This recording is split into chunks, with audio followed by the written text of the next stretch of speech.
السلام عليكم يا أحلى متابعين. بنبدأ كلامنا بالصلاة على النبي عليه أفضل الصلاة وأتم التسليم، وما تنسوش دعمنا باللايك والشير للفيديو والاشتراك في القناة وتفعيل الجرس علشان يوصلكوا إشعار بكل جديد بنعمله. فيلمنا النهاردة هو لاند ماين جوز كليك. بيبدأ بثلاث سياح من أمريكا، دانيال وأليسا المخطوبين وكريس صديق دانيال المقرب، خرجوا مع بعض في رحلة تخييم. ومن أول الطريق كريس كان بينتهز أي فرصة عايز إليسا تسيب دانيال، لكنها قالت له إنها مش هتسيب دانيال وهتكمل معاه. وأول ما وصلوا المكان اللي هيخيموا فيه قال لهم دانيال إن المكان ده حصلت فيه حرب قديمة لروسيا، وفضلوا يضحكوا ويهزروا. والرحلة دي كانت رحلة توديع العزوبية، لأن فرح دانيال وأليسا كان فاضل عليه أيام قليلة، بس حب إنه يستغل الرحلة وطلب دانيال من كريس إنه يجوزهم.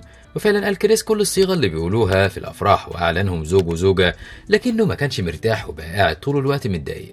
ده اللي لاحظه دانيال، وكان فاكره متضايق بصفته صديقه المقرب، وخاف ان مراته تاخده منه، واكد له انه هيشاركهم كل خروجاتهم واوقاتهم. اليسا بقى كمان قالت له انها تعرفه على اصحاب البنات علشان يختار منهم عروسه ليه، وطبعا كريس ما قدرش يتكلم ولا يفتح بقه لحد اخر اليوم.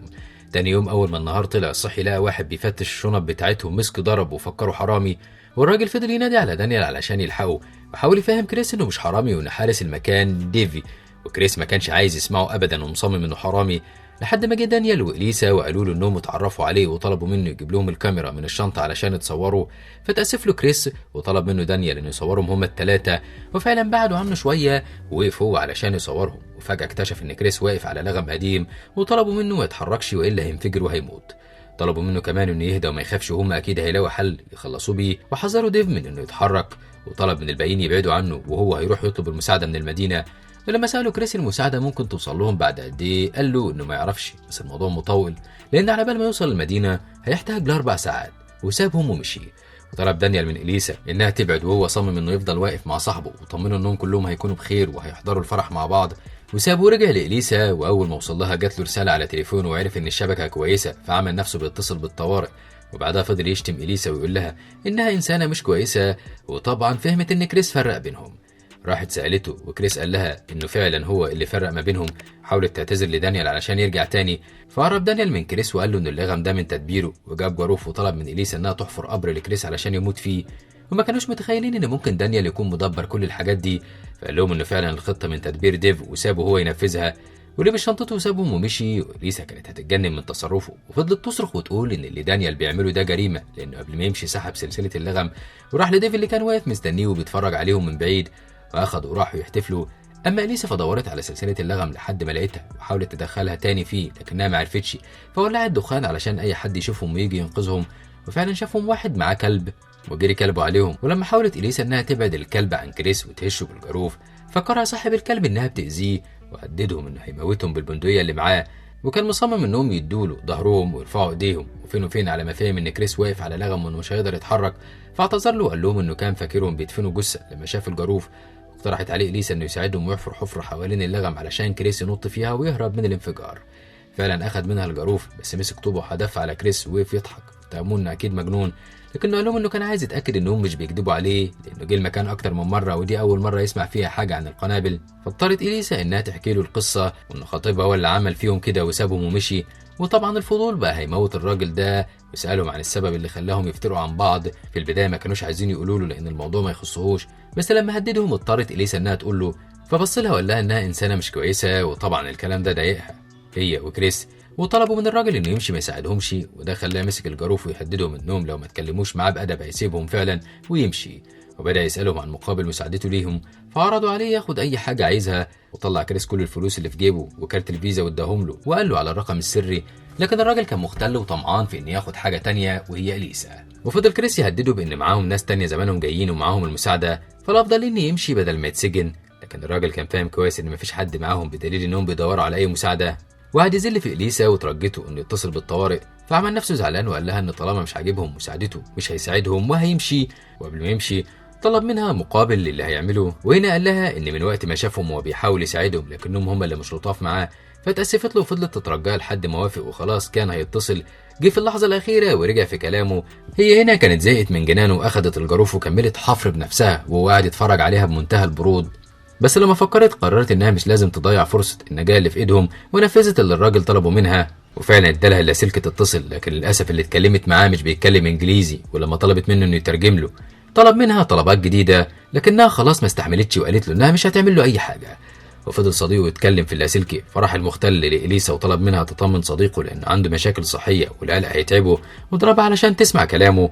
وطبعا إليسا خافت وكلمت صاحبه لكنه ما فهمش منها ولا كلمة، فتعصب الراجل عليها وقال لها إن اسمه آليا ولازم تسمع كلامه وإلا هيموتها. بعد كده حصلت شوية أحداث والراجل سابهم ومشي، ويادوب لسه كريس بيقول لها إنهم خلصوا منه ولازم تهدى. لو رجع لهم تاني وقال لها إنه مش هيسيبها، فطلب منها كريس إنها تهرب، وفعلا طلعت تجري، بس آليا بعت كلبه ويمسكها وراح هو كمان وراها. سابوا كريس لوحده، وقتها ما قدرش انه يسكت اكتر من كده، وحاول انه يعطل اللغم بس ما عرفش، لكنه مد ايده واخد بندقية آليا، واول ما رجعوا رفعها عليه علشان يقتله.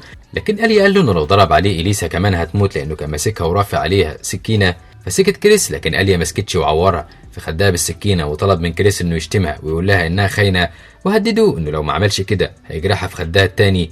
عشان كريس يسكته وينقذها من ايده فضل يشتمها، وبدل ما آليا ينفذ اتفاقه فضل يعذبها لحد ما شجع نفسه وقرر انه يقتله بالبندقية. بس جري عليه الكلب ووقعه وخلاه يفقد وعيه، ومن كتر الخضة الرصاصة ما جاتش في آليا. ولما كريس فاق لقاه واقف قدامه وقال له انه كل ده صديقه كان بيخدعه لان اللغم مش حقيقي، واي لغم حقيقي بينفجر بمجرد ما حد يقف عليه. ولقى كريس ان إليسا جنبه، بس المفاجأة ان الرصاصة جت فيها هي وقتلتها. وفضل كريس يصرخ من الحزن وحاول يفوقها بس من غير فايدة، وفضل يعيط. ومرت الأيام وقرر كريس إنه ينفذ انتقامه، وعرف بيت صاحبه كان متجوز من تانية ومعاه بنت في سن المراهقة اسمها ليكا. عمل نفسه تايه وخبط عليهم علشان يساعدوه، واستقبلته تانية ورحبت بيه جدا وضيفته كمان. لكن أول ما آليا رجع البيت وشافه عرفه، بس ما قدرش يقول حاجة قدام بنته ومراته، وطلب منه إنه يمشي. فترجاه كريس إنه يكمل وجبته قبل ما يمشي، وعشان لاكا أو تانية ما يشكوش إن في حاجة غلط سكت آليا وهو متوتر جدا، لكن ما قدرش يسيطر على أعصابه أكتر وطلب منه يمشي معاه. وفعلا خرج معاه وطلب منه آليا انه يقابله على اول الطريق بعد ربع ساعه علشان يصفوا حسابهم مع بعض بعيد عن عيلته، وقرر عليه اكتر من مره انه يخرج عيلته من الموضوع. فوافق كريس ومشي، ورجع آليا لبيته وقعد مع ليكا والتانية، وفضل الكل ساكت قدام الاكل مش بيتكلموا. وسالته تانية ايه اللي ضايقه لما شاف كريس وليه طرده بالشكل ده، فلما معرفش يجاوب يقول ايه سبب الاكل، فقام جاب اللاسلكي اللي كان معاه يوم جريمته وكان هيتصل بالطوارئ لكنه تراجع في اخر لحظه وقعد يفكر يعمل ايه. وسمع صوت الكلب بتاعه عمال يهوهو، ومره واحده سكت، فنزل يدور عليه زي المجنون وما كانش يعرف اللي حصل له لان كريس كان شايله وهو مجروح وعمال ينزف. وخبط تاني على تانية وفضل يقول لهم ان الموضوع عاجل لحد ما فتحوا له. فدخل الكلب وهو غرقان في دمه وقال لهم انه وهو ماشي بالعربيه خبطه وبيعدي الطريق، فشالوا وجابوا لهم علشان ينقذوه. لما آليا ملقاش الكلب رجع تاني للبيت، واول ما شاف الدم اللي في الارض فكر ان بنته ومراته جرالهم حاجه، واتفجع وفضل ينادي عليهم زي المجنون لحد ما دخل وشاف الكلب وكريس جنبه، فقرر انه يقتله وجري اخد البندقيه وجي يحط فيها طلقات ملقاش ولا واحده. ولقى كريس قدامه ومعاه مسدس، رفعوا عليه وضربوا طلقتين في رجله وقعه. وجت تانية تشوف ايه اللي بيحصل، فقال لها كريس انه كان بيدافع عن نفسه لانه ما كانش قاصد يقتل الكلب، لكن آليا رفع عليه البندقيه فطلبت منه يهدى ويبعد السلاح وهم هينفذوا له اي حاجه عايزها. ومن هنا بدأ انتقام الحقيقي لكريس، كان بيتعامل معاه بنفس طريقته يوم الجريمه، وهدد ليكا بالمسدس وخلاها تربط امها، وقال لآليا انه هيسيب عيلته بس لازم يكون في مقابل. وقتها فهم آليا اللي هيحصل وفضل يعتذر له ويقول له انه ما كانش في وعيه لكنه ندم على اللي عمله. لكن طبعا كريس ما تأثرش وجاب كحول وحطه على جروحه وخلاه يصرخ من الألم. وبعدها أخد منديل من ليكا ورماه بعيد وطلب منها تجيبه وهي بتمثل انها كلب، وفعلا نفذت ليكا لانها كانت خايفه جدا وما قدرتش تانية تشوف بنتها بيحصل لها كده، وفضلت تعيط وتصرخ واخدتها لحضنها. لكن كريس سحبها منها وحذرها انها لو طلعت صوت هي او آليا هيقتل بنتهم قدام عينيهم. وقال لهم انه في يوم كانت صديقته الجميله إليسا بتموت جنبه، فشالها وفضل ماشي بيها لحد ما تعب وبقى يزحف ومش عايز يستسلم للتعب. وكانت إليسا تعبانه جدا وبتنزف لحد ما ماتت جنبه، ورجع تاني للمكان اللي كان فيه علشان يدفنها. وهناك لقى محفظه آليا اللي فيها كل بياناته، واخد ليكا تاني قربها ليه وقال لها انه هيلعب معاها لعبه لان والدها بيحب اللعب جدا، وحط رصاصه واحده في المسدس وهيجرب يضرب عليها، ولو ما ماتتش يبقى حظها حلو. وفضل آليا يترجاه انه يقتله، فقال له لو ما سكتش هيقتل له بنته، ورجع تاني للعبته. وآليا عمال يزحف على الارض علشان يمنعه، لكن كريس لسه بيجرب المسدس تاني عليها علشان يكمل اللعبه. طلعت الرصاصه وجت في راسها قتلتها، وحس وقتها بالندم على اللي عمله وقعد على الارض يعيط وسط صريخ ابوها وامها، وحس انه متحطم لانه قتل بنت ملهاش اي ذنب، ابوها بس هو اللي مجرم. وده حقيقي اللي بيعمله الانتقام في الانسان، انه بيدمره وبيحوله لشخص غريب، لان الانتقام بيضر صاحبه قبل ما يضر الشخص اللي بينتقم منه. وكده يخلص فيلمنا النهارده. لو عجبكم ما تنسوش اللايك والشير للفيديو والاشتراك في القناه وتفعيل الجرس علشان يوصلكم مننا كل جديد.